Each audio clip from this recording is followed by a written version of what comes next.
At the core of every human being is the need to connect and grow. As an introvert, this is a difficult thing to admit. Living in Los Angeles, a noisy clusterfuck of tailgaters, loud music, pollution, traffic, graffiti, restless, angry big mouth, thriving, gang-ridden, urine-soaked, shithole of a town, I enjoy this calm in the daily storm of life, when the night is cool, when the noise has subsided, when no prying eyes, judgmental faces, or angry mobs can distract me from memorializing my thoughts. The inner city, gem of the New World Order and their vision of utopia, a metropolis clusterfuck of economic activity, rules, taxation and congestion. Only now with the pandemic do we realize how unhealthy this environment is. I've often dreamed of leaving Los Angeles. I hate here, so much. It's laughable, my parents were born in another country, and decided of all places to conceive me here in fucking Los Angeles. Perhaps they didn't know how much of a ghetto it really is. I've gone back and visited the towns they grew up in. They're not much, but they are substantially healthier of an environment than Los Angeles, California. They must have bought into all the propaganda that Los Angeles is full of movie stars and everyone is rich, streets paved in gold and all that crap. Nothing could be farther than the truth. The Los Angeles area is an unhealthy place to raise a child. Perhaps it was once a place where wealth could be earned. Now I see Los Angeles for what it is, a meat grinder, dreams go in only to get shredded. It's my opinion that money is like a runway for your dreams to take flight. When the money runs out, your dreams get grounded. So we play these games of immediate needs, food, rent, gas, bills, etc., nagging away at you now, grounding you to a reality that you never wanted. As a child I always dreamed of changing the world. I wanted nothing more than to change the world. I vowed someday, I would force the world to change for the better. Instead, nothing more than the incremental linear drudgery of the mundane occupied the minds of people I spoke with. Not the faintest inkling of innovation escaped their mouth. It behooved every lowly peasant I encountered to stay the course, and continue living the life unimaginative baby boomers had so happily championed. Somehow, I knew the world would not remain stagnant. That the life we lived, the routine mundane tradition, was not immutable. A future full of change was quietly making its way to every corner of the globe. Americans, so narrow-minded. It's laughable, and yet very occasionally I admire their ability to remain focused. For it seems that if you focus on not being creative at all, life can operate smoothly within the narrow scope of limited existence. Poverty is the motivator for the working poor. This dreary existence could easily steal all your hopes and dreams, and no one would ever care. Your life would never threaten the status quo, you would never matter, your existence not even a footnote in history, as if you never existed. The New World Order found such people useful. The great metropolis of American work ethic guided by poverty and fear. From a young age we are taught to color within the lines, follow directions, absorb and regurgitate information, facts, figures, data we are then tested on, quizzed and graded. The most compliant humans are granted a position serving corporate masters who crave profits. All for the love of fiat currency. That unit of measure, medium of exchange, enshrined into legal tender law that is backed by nothing more than the full faith of the U.S. government. A Federal Reserve note the brainchild of the banking cartel. Former U.S. President Jefferson was right to prevent the central banking cartel from taking hold during his watch. My first and last thought of the day is how much my life sucks more now than 5 years ago. How I would love to promote 3D printed housing, ushering in dramatic change. If Americans only knew how profound a change inexpensive housing would be to the U.S. economy, they might actually protest in the street for such change. Recent events notwithstanding merit, housing has been leveraged by the banking cartel in favor of fractional reserve banking. The unique ability to use a home loan, a promise to pay, as collateral reserves that could be lent out 10 times the loan amount is among the shrewdest financial sleight of hand the world has ever known. This trick is what has allowed the global banking cartel to create more debt on earth than can ever be repaid. Imagine if Americans actually knew the sun never really sets on the British Empire. That entire nations could be easily manipulated by the lender holding its national debt. Confessions of an Economic Hitman is an excellent primer.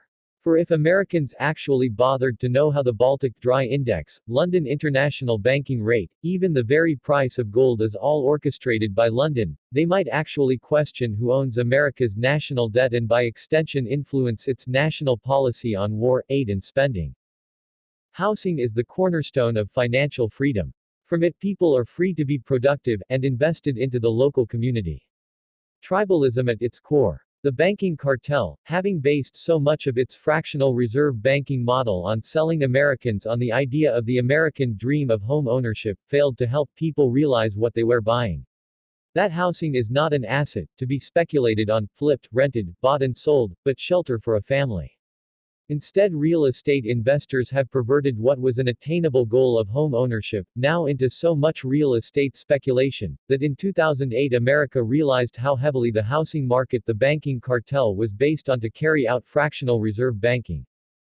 Imagine for a moment, that once upon a time in the early 1900s anyone could order Sears, Roebuck and Company to build a house for just a few $100s. Over time politicians have needlessly created laws that hinder home building and added massive financial burden to building a simple house and or improving onto a lot of land.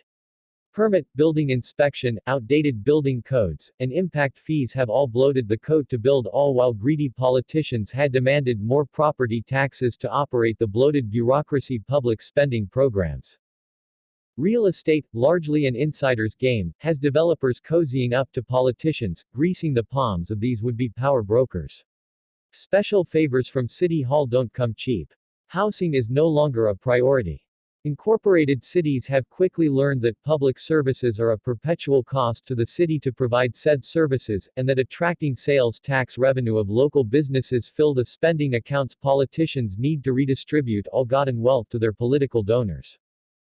The lowly would-be homeowner is now faced with the difficult and lengthy task of obtaining a mortgage, French for death contract, simply to obtain shelter for his or her family, while real estate investors swoop in with all-cash offer, often outbidding the shelter buyer who has no profit motive. Retail housing inventory is just one aspect of the distorted housing market. Free and clear property with decades of hard-earned equity and deferred maintenance leaving it in an unlendable state has allowed real estate vultures to low-ball homeowners in dire financial straits due to financial hardship, illness, job loss, divorce, and job relocation to have no other option than to sell to an investor who will often pay little over 60 cents on the dollar to a motivated seller. All that hard-earned equity gone. Real estate investors leverage the shadow banking system and reduce inventory, furthering the shortage of housing available to buy. This activity forces more renting, in turn making the real estate speculator very wealthy. A tenant who is paying off someone else's mortgage instead of their own is fighting an uphill battle in this anemic economy. The current real estate industry is contributing to artificial demand and a nation of rental slavery. Over the last 100 years housing has become more expensive, not less, yet has very little innovation to warrant such a spike in cost. Forget building your own home without an architect, detailed plans, impact fees, numerous inspections, fees and waiting. California is over the top cost prohibitive to build a home, and this is largely due to the local municipality and burdensome fees. Real estate investors reduce inventory available to home buyers, and profit from the clunky, slow and expensive real estate sales process. All of these issues have contributed to a shortage in housing, all for the benefit of the banking cartel. In a world where everything gets better and cheaper, politicians have made it their mission to make housing more expensive than necessary.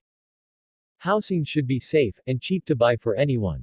Currently stick-built cellulose new construction housing is labor-intensive, costly, wasteful, time-consuming and generally more expensive than buying an older home in need of repair. This is largely the fault of the banking cartel, which won't lend on a property that needs major repairs. 3D printed housing can solve the housing shortage by building faster, cheaper, and better than current methods. Already there are several completed 3D printed homes and buildings around the world. Automated extruding machines can print a house in 24 hours for less than the down payment on a new car. 3D printed housing is a global initiative that can't be politically squashed. Several companies are already spearheading this technology worldwide and even off-world. So why haven't we seen mass-produced 3D printed neighborhoods? Blame the banking cartel and fractional reserve banking. Blame politicians and outdated building codes. Imagine the entire real estate industry, National Association of Realtors, escrow, title, lenders, appraisers, on and on in the real estate industry that would lose on commissions and fees if housing was nothing more than a pre-approved computer-aided drafting model 3D printed by machine within 24 hours at a fraction of the cost, all to eliminated a housing shortage permanently. The human race could created infinite housing and solve housing crisis forever. But no. Special interest prevails. No way could America ever deviate from the fractional reserve banking model so dependent on housing to create liquidity and by extension profits. Heaven forbid people would have a home to call their own, free of debt, and free of ever-rising rental payments. Heaven forbid such financial freedom ever make its way to the American economy, still based on the British model of landlording, whereby only landowners have rights, and the peasants must live on the plantation and pay the lord of the land. How absurd our political class has become, stagnating our nation's progress in the realm of cheap housing, also that a few greedy real estate investors can steal the productivity of shelter seekers for profit. The rest of the world will advance in 3D printed housing and America will be left behind to stumble along with its ancient repressive and predatory economy. There in a nutshell is the crux of my desire. To see the abolishment of this class warfare. To see cheap housing for everyone. To see the American dream become a staple reality for all time. The paradigm shift in housing construction is the gateway to a better life for everyone as long as the real estate speculator and real estate vultures are kept away from single-family homes. Political forces will try to resist change. They will fail. Housing for all is here now to replace its repressive predatory system. It's up to all of us to demand change and usher in this new era of prosperity for everyone. Someday I may share my story. Today I have shared with you my motivation. Until then, press for change like there's no tomorrow.